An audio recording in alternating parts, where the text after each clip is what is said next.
Tonight, I'm driving my car through the evening, and I've got a story for you. Join me, buckle up, and let's start. Take a seat, fasten your seatbelts, buckle up, and let's begin. Life is full of doors that don't open when you knock on them.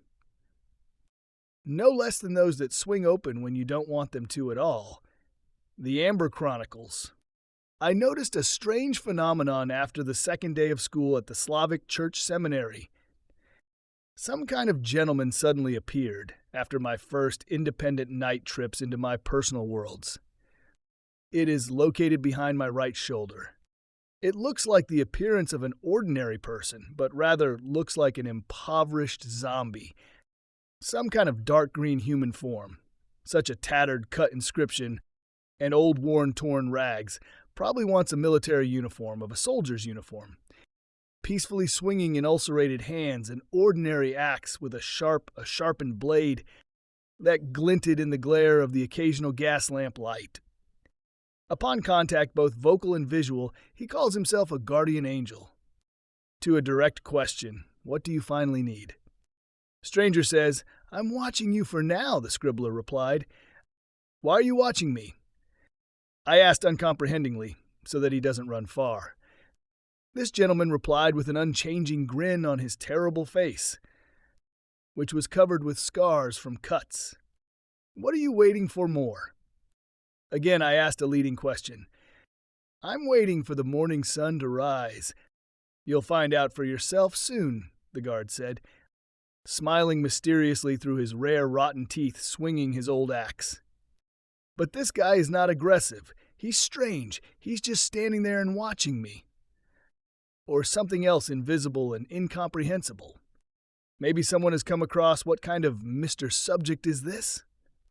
Am I really that dangerous that they've assigned an angel to watch over me? Which is kind of funny on the one hand. Both on. Finally, this pathetic little man saw me as his guardian angel. It's happened. Things might get easier now, between the two of us. So angels can take almost any form, but this man saw what I really am, what I look like. Old Hardware, that's my name, is an old piece of hardware in the unwritten ranks of disembodied entities. That is, another one of the old guard of angels, and now this person's guardian angel is assigned to watch and protect him. Oh, I've been tormented by this restless young man, and how much more I'm going to suffer. And why am I being punished like this? But the fact is that I really like to drink cheerful drinks with whom you will fall in love and gain from these earthly people. So I gradually became addicted to the harmful habit of consuming heavenly nectar. I am an angel after all, and I can create something else right out of thin air, if desired. The higher archangels found out about this unholy deed and assigned me to this little man. In addition, they condemned me to follow him in this stupid guise and protect him from the black forces of darkness. The first adventure, near the swamp forest, the first rule, nothing is impossible. If you can't do something, don't think that no one else can. My skittish and stubborn mare disappeared somewhere again, gnawing off the thin rope with which I tied her to a post of a frozen tree, striving and probably wanting to become someone's tasty meat for a night dinner.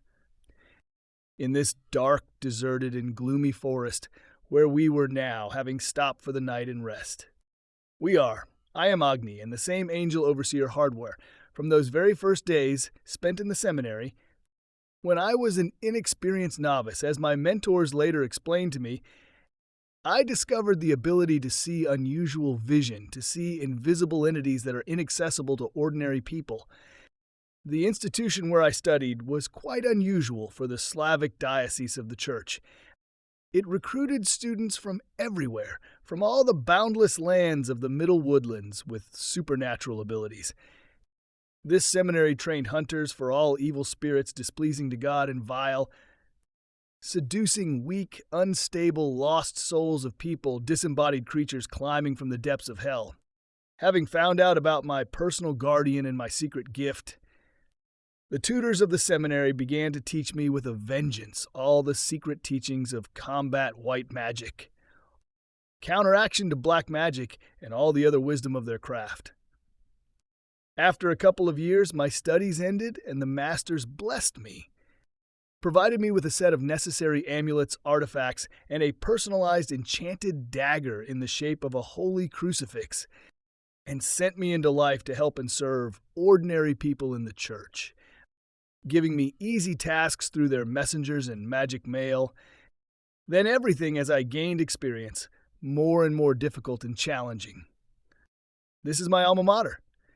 For several months now, in the remote town of Cravo, a satanic blood-sucking ghoul has been operating, subtly killing people, and first conducting his black, blasphemous rituals over them. The bodies of the unfortunate numerous victims were drained of blood. Organs were removed and covered with some kind of black ash, from which a strong smell of devilish sulfur could be felt. The entire population of the town, male and female, from young to old, was in fear and horror, trying to leave their homes less in the evening and even more at night.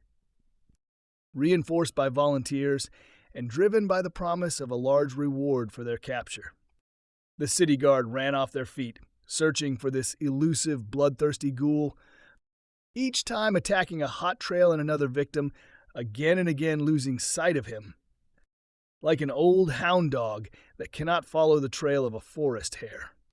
In the end, having surrendered from their impotence, the City Assembly of Cravo residents sent a plea for help, signed by the mayor of this town, to the Supreme Church hierarchs, those magistrates, and they to us, that is to me. That's how we ended up in this wilderness, on the way to my difficult mission.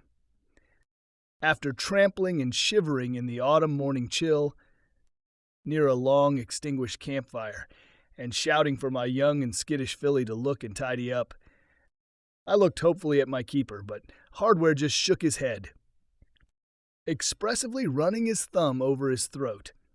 It's clear that the poor horse has become someone's dinner after all. Hey, what are we going to do if you don't say anything? I turned to my keeper for a hint, not understanding what to do next. But the silent Hardware was clearly in a bad mood, having spent the whole night with me in some cold forest, and not somewhere in a cheerful tavern or inn with food, drink, and warmth, silently shrugging his shoulders, showing with his whole appearance that you are in charge. You think about what to do, calmly tapping your hatchet on the trees, making some notches, only understandable to him meanings. Yeah, he's a hell of a helper. I had to make do by myself, touching the amulet of a bracelet made of black overseas wood, worn on my right hand. I spoke to myself the module of the spider displacement conspiracy. A faint warmth wafted from the bracelet, showing me his work. Spider movement is a search for a trajectory along the lines of force of the world to move towards the goal. You need to focus on the target and trigger the activation module. In the future, the movement towards the goal will follow one of the optimal lines found. This is one of the most powerful slanders for automatically dealing with any situation. From the Hunter's textbook. Can you show me where the road is? I pleaded with my stubborn Hardware again, but he waved his hand vaguely towards some edge of the forest. He was definitely not in the mood, resenting me. Well, let's hope only for ourselves. Stopping in the direction indicated by the keeper, pushing through dense, leafless bushes, I soon came out onto a deserted road. The road or highway was completely lonely and empty, but suddenly there was a soft clatter of hooves, and a horse-drawn cart appeared on the road out of the void in the morning fog, with one man riding it. I quickly took out my silver seal from the pockets of my raincoat, which also gave me the right to demand and ask for any help and assistance from anyone. And holding the seal in my palm, I showed it to the carriage passing by me, so to speak. This guy nodded silently and reluctantly showed me a place in his cart. Of course, I'm not in the mood either. And what happened to you? What kind of fly bit you too? I asked myself a rhetorical question that did not need an answer, telling the sullen man the purpose of the journey that I needed to get into the womb. He frowned even more angry, not knowing who Apparently, he needed to go in a completely different direction, closer to the side of his woman. It would be possible to talk about a drain funnel, but it was necessary to save personal strength for more important things than spending it on a simple village peasant. Drain funnel forms a powerful energy drain. From the drain to the structure with excellent power and illegibility, you can throw a parasitic channel into the funnel, or a channel to someone, for example. The tail from the object search spell module. The funnel sucks in the dirty and evil energy of the object, draining everything very quickly and efficiently. All love spells, incantations, and spells, simple of course from a desktop textbook. It took me several long hours in a rough cart along the highway to the town before we reached the solidly thick city gates at the entrance to Cravo. After saying goodbye to my sullen driver, before that I gave him 2 Pilates small silver coins in order to reward him after all. For some hard work and forced inconvenience, I went to the closed gate. There was a rope with a copper ring hanging on the gate. I pulled it several times. The lattice door on the gate at head height opened with a slight hitch, and the sleepy, wrinkled face of one of the guards at the entrance poked out. And who the hell are they talking about? The voice of the lazy guard and the bribe taker asked with displeasure. At the entrance to the city, it was required to pay an entrance fee. And some of it, as everywhere else, the guards appropriated a bottomless pocket for themselves. Thrusting my teeth into the guard's face, I ordered him to let me through the gate at once. "This is the moment, my dear sir," the guard fussed, twisting the handle of the heavy creaking gate mechanism. "Report to the mayor immediately that I have arrived." I barked heartily at the negligent guard, going inside the entrance courtyard. But how else should I treat them? "It will be done in a minute, Your." The guard did not have time to finish. 3 thugs fell out of the guardhouse amid the noise and uproar. The city guards, with faces flushed with wine and excitement, probably playing a card game before, the healthiest of the trio, slowly waddling up to me with a threat, laying down a huge palm on the hilt of a 2-handed broadsword strapped to a side sling. "Is there a problem, sir?" Brazenly without respect, the clothes I was wearing were quite modest and poor. A simple raincoat soaked from moisture and a modest leather hat, the big man turned to me. There were many options for how to act, but I chose the most correct one. Showing my seal again. The big guy stopped and stretched out on the hood, assuming a brave look and bearing. "Name, soldier?" I asked, sympathetically to the straightened guard. "Gordy," the guard replied, "well done. In the evening, you will come with me with your team. Report to the mayor and you will wait at his house, deciding to take him and other guards to help." I dropped a coin into a chest with a slot for collecting tolls, turned around and walked away, followed by the angry stares of the bewildered guards, thinking to stretch my stiff bones and walk on foot, find a tavern or an inn. I needed a little rest before evening work. Walking along the main street, I came across a 2-story building with a dirty, crooked-signed chicken. It's illegible further. Well, it seems to be a tavern and a lodging in one person. Going inside the tavern, I asked if there were any rooms available for standing, and the large woman who was sitting at the table after receiving an affirmative answer. I said that I would take a room for a few days and immediately paid off by pouring out a dozen copper Pilates for my purse. Having ordered food and drink to the room of the portly innkeeper, a drink in the sense of a jug of fresh cow's milk, for accelerated recovery, I lay down on the bed with pleasure, stretching my tired loins, looking around the cramped room, not finding my usual companion. Probably he went for a walk as usual, scaring cats and dogs with his image, apparently deciding to change my annoying company. He thoughtfully took my blade out of its sheath. It was a double-edged blade made of light meteorite steel, with magical runes inscribed in the middle of the blade. Made by an unknown blacksmith master. I asked the masters how many times they smoothly evaded the answer, or maybe they themselves were unaware of who this master was.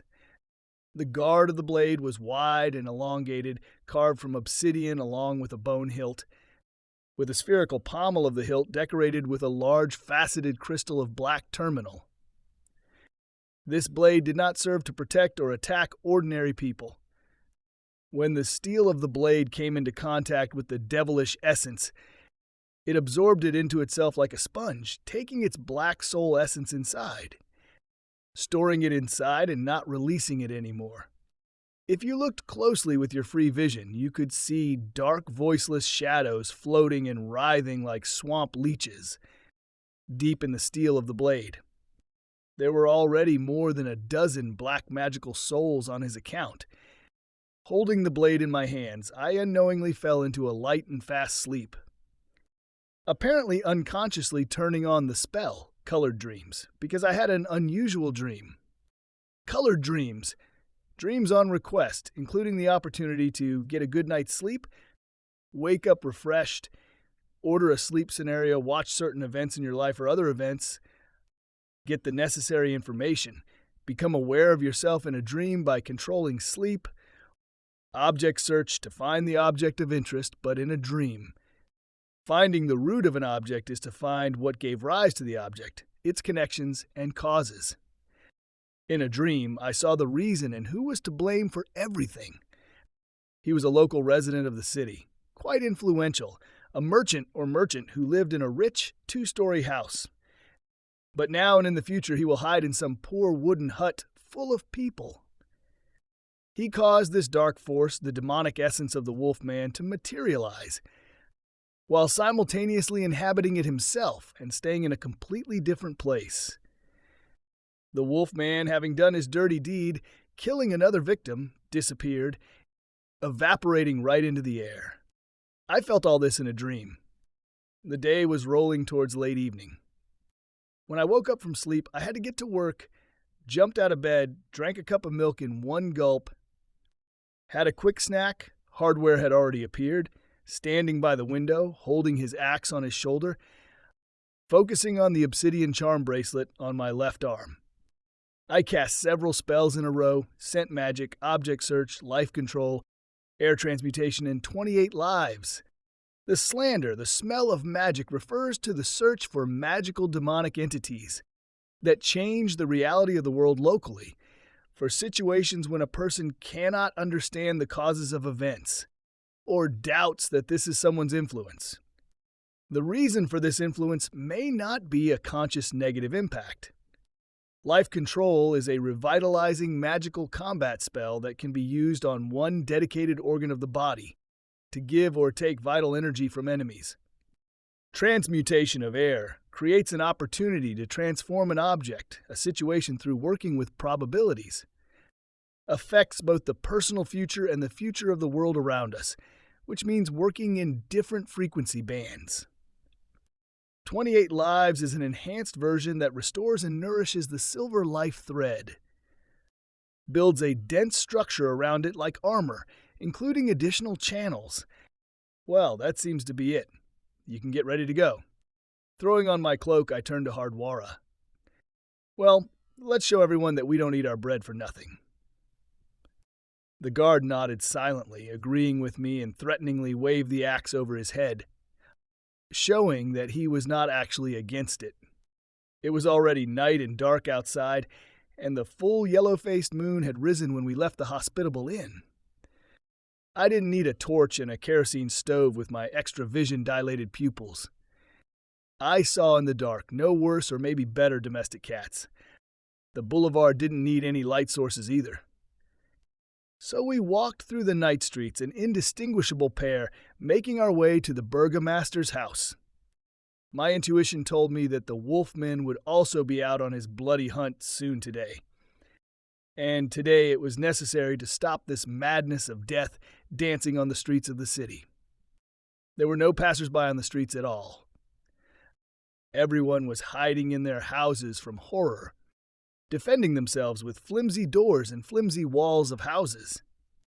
I knew firsthand that a wolfman hungry for human blood could, if desired, demolish all obstacles and break into shelters, killing everyone indiscriminately, sowing death, blood, and horror in its path, his bloody harvest. With an active search, I easily found the burgomaster's house, on the square near the entrance to the burgomaster's house. People were crowding with burning torches. I could constantly hear the chatter of useless prayers addressed to God the Almighty. A bearded man, in a monk's habit with a large silver cross on his chest, conducted all this madness. The local priest father loudly intoning the words of prayers from the Psalter.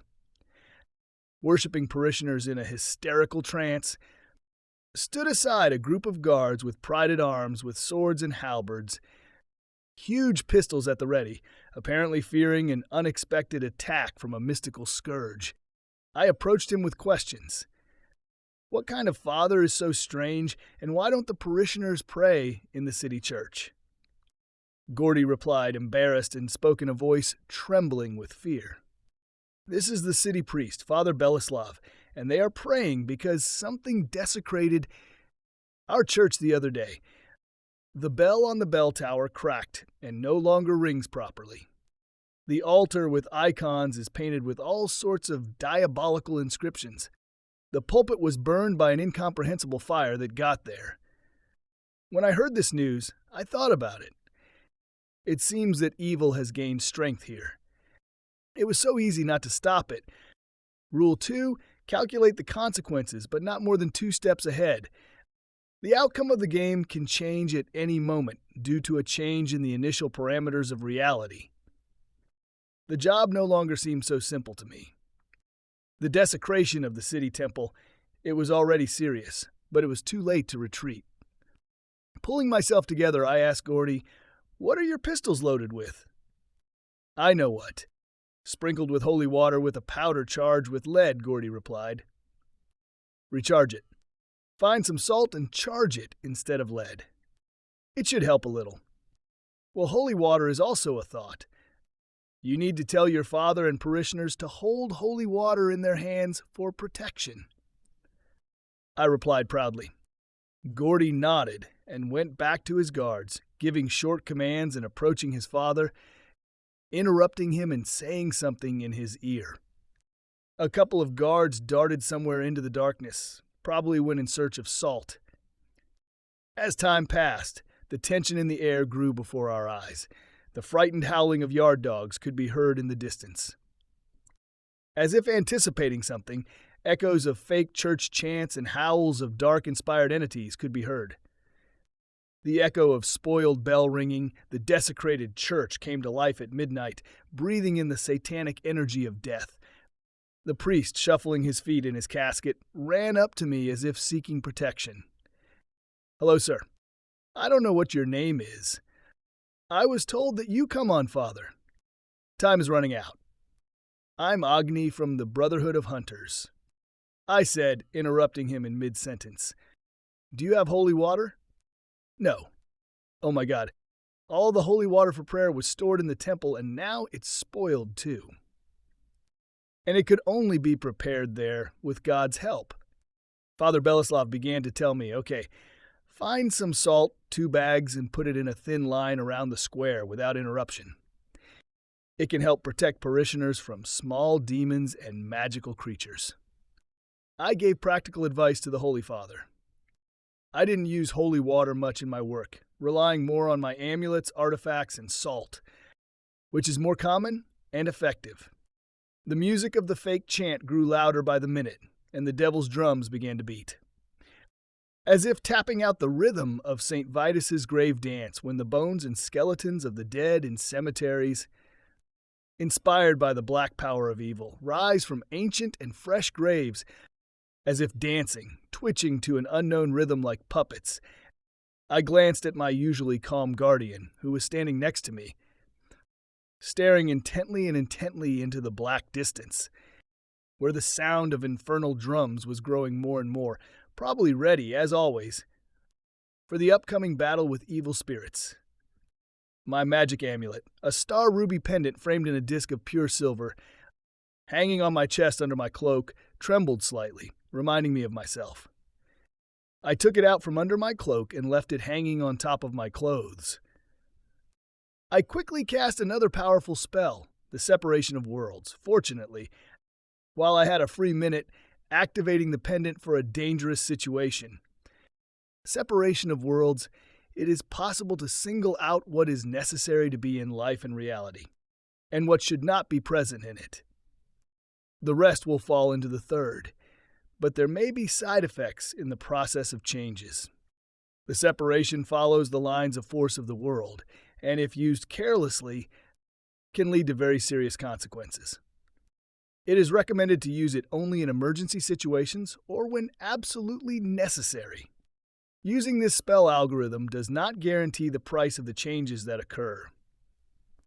You can collect what you consider dear to yourself and forget something important, which will end up in the none zone and may or may not suffer. Usually, however, there are no serious consequences if you divide the world into all this and one thing that is not needed.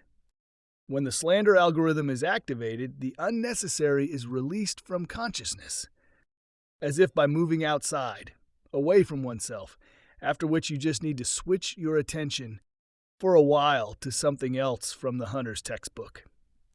My initial plan was quite simple, to send a group of guards led by Gordy Ahead's Bait. When the wolfman shows himself, I come into the game, but the situation had already radically changed. It was no longer about the wolfman alone. The danger threatened all of us who were in the city. The prayers in our square subsided. The Holy Father sent his parishioners for salt. I shouted to Gordy that he would call the entire city guard here to the square on my behalf. Gordy nodded and disappeared for help. My pendant stopped shaking and burst into ruby sparks, illuminating everything with flashes of bright scarlet dawn. No worse than an ordinary torch. The harbingers of the demon of darkness, unrealistically large crows covered with shaggy dark fur, appeared and materialized in the sky, deafening the entire space with their vile calling, opening their beaks wide, flapping their wings. The people gasped in fright, having never seen such a sight, and rushed around in fear. Not knowing what to do, human howls, lamentations, and horror hung in the hot night air. I swiftly drew my blade, chanting my battle spell Harbingers, raising its blade to the sky. Harbingers are 7 of my materialized and inspired allies, viewing the probabilities of the future along your path. In the broadest sense of the word, the path of reality and defeating the distortion of reality, 2 allies of search and information, and 5 allies acting on the principle. I am a skating rink, sweeping away all obstacles in my path. In my vision, I saw the curly little defenseless angels of the parishioners, who were being tormented by beaks and claws, attacking them from above like a pack of rats. Furry harbingers. Immediately, 7 of my allies burst from the blade of my blade like white lightning, smashing and incinerating the winged evil spirits on the fly. I don't know what it looked like from the outside, but it was as if all the furry balls of flying creatures had caught fire by themselves, incinerated to ashes, and fell in an ash rain on the heads of the parishioners. On the ground, in the air, near us, and the square, a small circle of hell has opened nearby, awakened by one of the wicked townspeople, erasing the fragile houses of the townspeople like splinters. Thunderous, belated volleys of pistol shots rang out. The guards arrived with Gordy, finishing off the surviving harbingers. Hardware chuckled contentedly and grinned at me with a crooked snarl of his teeth, showing that I was doing well, but that it wasn't like firing a cannon at sparrows. And it would be his turn someday, and probably soon enough. The concept of sanctum came to mind, which I just didn't know. Sanctum, the treaty, the Holy Land from the Latin, but everything later. There was a crackling lightning bolt from the sky, and a thunderous voice spoke from the black skies, shaking the earth. Is that all you're capable of? I'm disappointed in you, my young boy. Clenching my teeth with anger, I called out to my guardian, We walked side by side together, forward towards an inescapable encounter with darkness. We walked side by side, two warriors of light who make up one whole in the world. The old axe of hardware was transformed into a flaming crescent moon, a ruby axe shining in sparks of fire. It was already unclear whether it was steel or something else. Vaguely, the huge shadows of the werewolves appeared out of the darkness, growling menacingly, baring their fangs with hanging foam. They broke out of the circle of local hell that had arisen on earth, breaking the walls of the nearest houses of the townspeople, and rushed towards us, with huge leaps, shaking the poor earth. The square plunged into the abyss of fear and horror before the inexplicable power of evil. I plunged the blade into the ground, hoping for something. Well, I'm so young and inexperienced, I'm not a wizard, I'm just learning. The battle spell wave in the worlds, involuntarily uttered by me out of desperation, turned on by itself. A wave in the world is consonant with the work of the canyon spell, but it also acts outside of this branch of reality, if necessary. In the simplest case, it allows you to firmly sew something into the fabric of the universe. For example, a very blunt but effective application. It is possible to fix a certain signal on a material medium more tightly and for a long time. In general, a thing of incredible power used in a broader sense is very, very careful. But to remember that there is such a thing is from the hunter's textbook. Canyon is a pretty crushing, powerful thing. It is needed to modulate significant transformations in the world around us. When activating this spell, especially at first, it is better to close your eyes and imagine a steep mountain stone wall, 250 to 300 meters away, in front of you. This is the mirror of the canyon radiator. You seem to be pulled into the place of the operator. The signal bounces off a stone wall. This is a real object, passes back and goes to the surface of the sea, then skirting our world. The signal is phased so that it arrives at the same point by the time it ends and resonates with itself. You need to imagine yourself in the operator's place. It is necessary to imagine in the mind the object of influence and the purpose of transformation. Initiate the initial impulse of the impact. It will go to intensify and resonate. Your participation is the operator in the emitter center. It is not recommended to use it unless absolutely necessary. It can cause damage to energy bodies and entities if they are not prepared for such hard work. Consider that this spell has the inscription, "Don't get involved." He'll kill you, like on a transformer box. It can be used both for healing, tissue reconstruction, and for working with a situation or weather, which is also a situation. It is a powerful tool for restructuring the lines of force of reality, due to the effect of amplifying the magical signal from the hunter's desktop textbook. From the blade plunged into the ground, waves were born, like ripples on the water from a thrown stone. Heaving up the earth, the stone paving stones of the square, the grass and bushes, only spreading towards the hounds of the demon, the messenger of hell. My powerful spell simply swept the unfortunate wolfman clean into another branch of reality, into another numerous universe, once created by gods and devils, cleansing this fragile human world of filth and evil spirits. The axe of my guardian, having managed to cut in half several infernal creatures rushing towards us, stopped its deadly dance with the darkness, arguing with it in rage and bloodlust, probably well drunk on its nectar. After all this trouble, I noted, as if I myself would also like to skip a cup or two of drink, in case of survival here, Burning Night. Congratulations, Hunter. You did it. A thunderous, caustic voice full of anger and malice rang out from somewhere in the sky. But now you and I are going to have a big game. My new task is long laying. If you manage to complete it, you won this time, and I will leave this city alone forever. If not, then I will wipe this whole town into fine powder from the face of the earth without a trace. Who are you, please? Show yourself, you beast. I exclaimed in a fit of anger. Ha ha ha! Devilish laughter shook the night air. My name is Malcolm, the voice added through mocking laughter. I've heard from textbooks that it's better for ordinary people not to know this at all. And he wasn't kidding when he said he could wipe out an entire city. Melchium is the highest demon among the hierarchy of darkness, the keeper of the treasures of the princes of hell. Are you ready to play again? Because the whole city is at stake? The demon asked the king of darkness.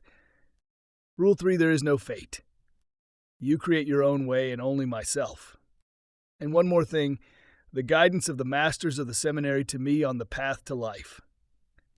A reminder how to act in certain situations. Never make obvious decisions. Never make irreparable mistakes. Never pursue only one goal. Always consider the possibilities. Always evaluate your opponent correctly. Always consider the consequences. I replied without hesitation that I was ready, glancing sideways at my faithful guardian, who stood inseparably by my side in moments of danger. Remember, Sanctum, growled the eerie, unearthly voice of the devil's messenger. Something appeared out of the night air. A strange arch of pulsating light glowing from within, invitingly emitting a blue-white light. Enter it, the demon's harsh voice commanded, brooking no objections. And I went in there. Well, where is this young sucker going? My angelic friend. Couldn't we have done something else? Get out of this town as soon as possible. Hardware lamented to an inexperienced protege, desperately waving his arms to resist the force, pulling the guardian into the depths of the magical portal. I woke up in total darkness, leaning my back against the icy wall of a room. It was cold, terribly cold, like in a frosty frozen cellar, and I was a little glad that I hadn't taken off my raincoat in the heat of the fight in the square. Wrapping myself in it and buttoning myself up. I need to remember and understand where I found myself when I entered this ominous arch. It looked like a huge graveyard, an underground crypt. Turning on my vision, I looked around in more detail. The guard was standing next to me and looking at me reproachfully, as if asking where you led us, lowering the axe to the ground as if exhausted. At least he wasn't cold. I was a little mistaken. It was the space of a huge cave, the uneven stone walls of which were covered with icy frost and frost. The huge body of the cave was meandering out of sight. Quarries, I guessed it. It's clear where we were thrown. Near Cravo, I heard. There were abandoned underground quarries where they used to mine building stone. Okay, don't sulk. Something happened. I apologetically turned to Hardwara. Better help me get out of this place. I uttered the slang, climate control. The innate human ability to automatically regulate body temperature. Chattering my teeth from the dead cold, trying to keep warm. Come on, help me, I asked Hardwara, closing his eyes, trying to focus on an imaginary object in his mind. Saying the spell, take from the gap space, or a similar spell corridor. Attunement to a specific place not here in this reality. Applicability is limited by personal power.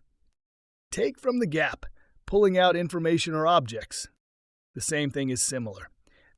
It takes a lot of perseverance to get the effect.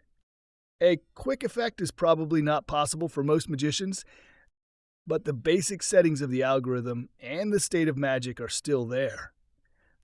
From the textbook, I needed a simple source of heat and light, an ordinary torch. Imagining it in great detail, a gnarled wooden pine shaft soaked in resinous hemp, I slowly stretched out my hand towards Hardwara, trying to feel an imaginary torch. My fingers came across something rounded. There is. It turned out that the hand was holding the very torch that I had imagined. Hardware stretched out an unusual axe and touched the blade to the tarry top of the torch. The torch burst into flames, sparks, and black smoke from burning resin. Lit up, illuminating the uneven light of the cave space, the chipped walls. Well, it's easier now. It's much warmer and brighter. It's not so gloomy when the fire is shining. Having warmed up from the actions, I began to think about the situation. It was clear that I had to get out of here to the top before I turned into a piece of frozen meat. The only question was, the quarries I knew stretched like a vast web of underground passages in which it was no wonder to get lost. I had to use heavy artillery again and use magic spells. The following two spells are essentially understandable to those who have read Zelazny. We are talking about different ways of influencing reality through the multivariance of chaos, air or the order of the earth, as well as amber. The prefix evacuation means we're getting out of here, and not necessarily literally. The point is that we need to quickly find a way out of an unpleasant situation that we generally do not need. This is different from changing the situation for the better. If we still need it, because making your feet and staying inside the situation are different. In the Amber version, it is about finding existing ways of peaceful order that move us to a more orderly state, the reality of the world, than the current one. In a new place, we will be more stable, massive, and unshakable. Nevertheless, we will have fewer opportunities for action, but less chance of getting into a new mess. In the Chaos variant, we're talking about finding ways to rattle invariance, strange situations, shifting us into a completely chaotic state in relation to the current one. This will probably lead to greater mobility, but it requires internal stability to replace the lost external stability, as well as readiness for change and anomalies. These spells may not be related to physical movement, but only to an attempt to escape from a certain situation. However, it is recommended to use them very extremely and very carefully. In principle, sequential use is possible. Their effect can be projected onto the object, as by the way, with most slanders, but then the evacuation zone is your current position, and you need to understand in advance how the object of influence is shifted relative to it. Evacuation of Amber seeks ways out of the situation, including physical routes of movement through the lines of force of the world. Evacuation of Chaos seeks a way out through the destruction of order, a shift in the air, chaos. The next few parts of the spell work with external objects and change people as a rule and change their reaction to you or to the situation. It should be understood that for many, their effect may not be strong enough, and that you can interfere with their work with your consciousness by thinking backwards. Theoretically, taking into account the model of the world and the reality of the reflections of chaos, that is, the possibility of parallel branches, both spells can be used to move to another branch of reality, but in practice there are difficulties with this. And this remark is rather intended to note that this should be avoided in order to avoid unnecessary problems on your head. From the Hunter's Textbook. Be careful on the road. See you soon.